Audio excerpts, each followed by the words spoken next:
ಬೆಂಗಳೂರು ಮಾತಾಡೋ ಮಧ್ಯದಲ್ಲಿ ಕಟ್ ಮಾಡಿದ್ರಿ ನೀವು. ಬಗ್ಗೆನೇ ಮಾತಾಡ್ತಾ ಇದ್ದೀನಿ ನಾನು, ಬೇರೆ ಮಾತಾಡ್ತಾ ಇಲ್ಲ. ನಾನು ಬೆಂಗಳೂರು ನಗರ ಬಗ್ಗೆನೇ ಮಾತಾಡೋಣ. ನೋಡಿ ಏನಾಗಿದೆ ಅಂದ್ರೆ ಬೆಂಗಳೂರು GBA ದಿವಾಳಿ ಆಗಿದೆ ಅನ್ನೋದಕ್ಕೆ ಒಂದು ಸ್ಪಷ್ಟ ಉದಾಹರಣೆ ಕೊಡ್ತೀನಿ. ಮಹೇಶ್ವರ್ ಅವರು ಮುಖ್ಯ ಏನು ಕಮಿಷನರ್ ಏನಿದ್ದಾರೆ ಅವರು ನಮ್ಮ ಪ್ರಧಾನ ಕಾರ್ಯದರ್ಶಿಗೆ ಅರ್ಬನ್ ಡೆವಲಪ್ಮೆಂಟ್ ಪ್ರಧಾನ ಕಾರ್ಯದರ್ಶಿಗೆ ಒಂದು ಪತ್ರ ಬರೀತಾರೆ. ಏನಂದರೆ ನಮಗೆ ವಿತ್ತೀಯ ಕೊರತೆ ಆಗಿದೆ, ನಮಗೆ ವಿತ್ತೀಯ ಕೊರತೆಯಲ್ಲಿ 600 ಕೋಟಿಗಳಷ್ಟು ನಾವು ಎಸ್ಟಾಬ್ಲಿಷ್ಮೆಂಟು ಮತ್ತು ಇನ್ನೊಂದು ಮೇಂಟೆನೆನ್ಸು ಮತ್ತು ಸಿವಿಲ್ ಕಾಮಗಾರಿಗಳು ಎಲ್ಲವನ್ನು ಸೇರಿ ಒಂದು 600 ಕೋಟಿ ನಮಗೆ ತೊಂದರೆ ಆಗಿದ್ದು. 600 ಕೋಟಿಯನ್ನು ತಕ್ಷಣ ಬಿಡುಗಡೆ ಮಾಡಿ, ಅದು ಎಲ್ಲಿವರೆಗೂ ಅಂದರೆ ಸೆಪ್ಟೆಂಬರ್ 2025ರಿಂದ ಮಾರ್ಚ್ 2026ರವರೆಗೂ ಅದು ಎಷ್ಟು ನೋಡಿ.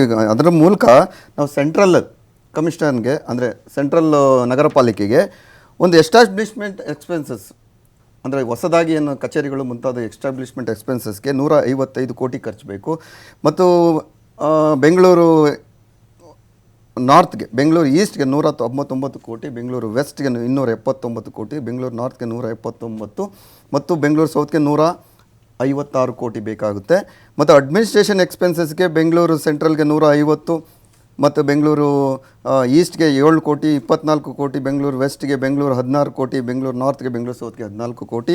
ಆಪ್ರೇಷನಲ್ ಮೇಂಟೆನೆನ್ಸು ವಿತ್ ಸಿವಿಲ್ ಅದಕ್ಕೆ ಬೆಂಗಳೂರು ಸೆಂಟ್ರಲ್ಗೆ 65 ಕೋಟಿ, ಬೆಂಗಳೂರು ಈಸ್ಟ್ಗೆ 75 ಕೋಟಿ, ವೆಸ್ಟ್ಗೆ 111 ಕೋಟಿ, ಬೆಂಗಳೂರು ನಾರ್ತ್ಗೆ 172 ಕೋಟಿ, 64 ಕೋಟಿ.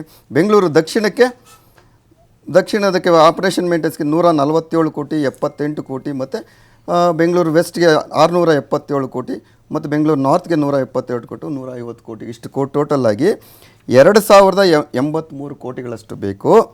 ಆದರೆ ನಮ್ಮಲ್ಲಿರ್ತಕ್ಕಂಥದ್ದು ಟೋಟಲಾಗಿ ಬೆಂಗಳೂರು ಸೆಂಟ್ರಿಗೆ 382 ಕೋಟಿ ವೆಚ್ಚ ಭರಿಸೋದಕ್ಕೆ ಬೇಕು. ಬೆಂಗಳೂರು ನಾರ್ತ್ಗೆ 442 ಕೋಟಿ ಬೇಕು, ಬೆಂಗಳೂರು ಈಸ್ಟ್ಗೆ 199 ಕೋಟಿ ಬೇಕು, ಬೆಂಗಳೂರು ಸೌತ್ಗೆ 386 ಕೋಟಿ ಬೇಕು, ಬೆಂಗಳೂರು ವೆಸ್ಟ್ಗೆ 677 ಕೋಟಿ. ಟೋಟಲ್ 2083 ಕೋಟಿ ಬೇಕು. ಆದರೆ ನಮ್ಮಲ್ಲಿ ಶೇಖರಣೆ ಆಗಿರತಕ್ಕಂಥದ್ದು 600 ಕೋಟಿಯಷ್ಟು ನಮಗೆ ಕಡಿಮೆ ಇದೆ.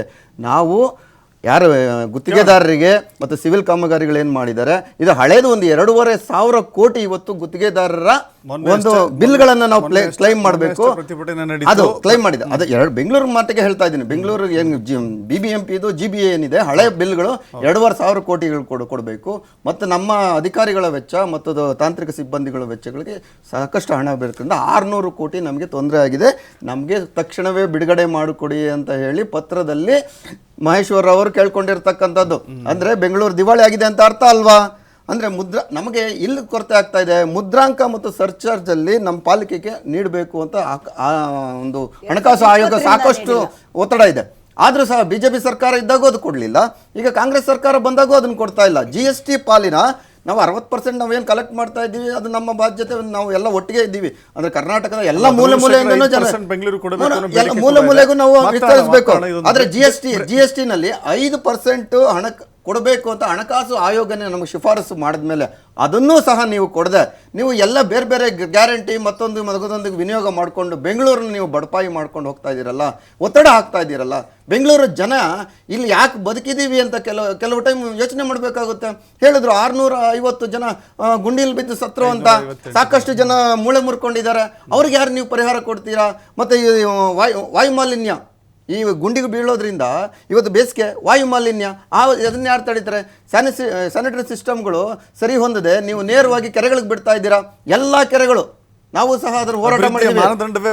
ಕೆರೆಗಳಿಗೆ ನೀವು ಸ್ಯಾನಿಟರಿ ಸಿಸ್ಟಮ್ STP ಮಾಡಿದ್ರೆ ಡೈರೆಕ್ಟಾಗಿ ಬಿಡ್ತಾ ಇದ್ದೀರಲ್ಲ. ಅಲ್ಲಿನ ಸುತ್ತಮುತ್ತಲಿನ ವಾತಾವರಣ, ಅಲ್ಲಿನ ಹಿರಿಯರು ಮಕ್ಕಳಿಗೆ ಆಗುವಂಥ ಆರೋಗ್ಯದ ಸಮಸ್ಯೆಗಳೇ ಯಾರು ಜವಾಬ್ದಾರರು? ಇದು GBA ಜವಾಬ್ದಾರರಾಗಬೇಕು, ನಗರ ಮಂತ್ರಿಗಳು ಜವಾಬ್ದಾರರಾಗಬೇಕು, ಸರ್ಕಾರ ಜವಾಬ್ದಾರಬೇಕು, ಹಾಗೂ ಅಧಿಕಾರಿಗಳು ಸಹ ಜವಾಬ್ದಾರರಾಗಬೇಕು. ಈ ಯಾರೂ ಹೊಣೆಗಾರಿಕೆಯನ್ನು ಒತ್ತಾ ಇಲ್ಲ. ನನ್ನದೇ ನಾನೇ ದೊಡ್ಡವನು ಅಂತ ಕಾಲರಿಗರಿಸ್ಕೊಂಡು ಕಾಂಗ್ರೆಸ್ ಹೊರಟಿದೆ, ನಾನೇ ಮಾಡಿದ್ದು ದೊಡ್ಡದು ಅಂತ ಕಾಲರಿಗರ್ಕೊಂಡು BJP ಹೊರಟಿದೆ. ಬಡಪಾಯಿಗಳು ತೊಂದರೆ ಸಿಕ್ಕಾಕೊಳ್ತಾ ಇರೋದು ಬೆಂಗಳೂರಿನ ಜನ.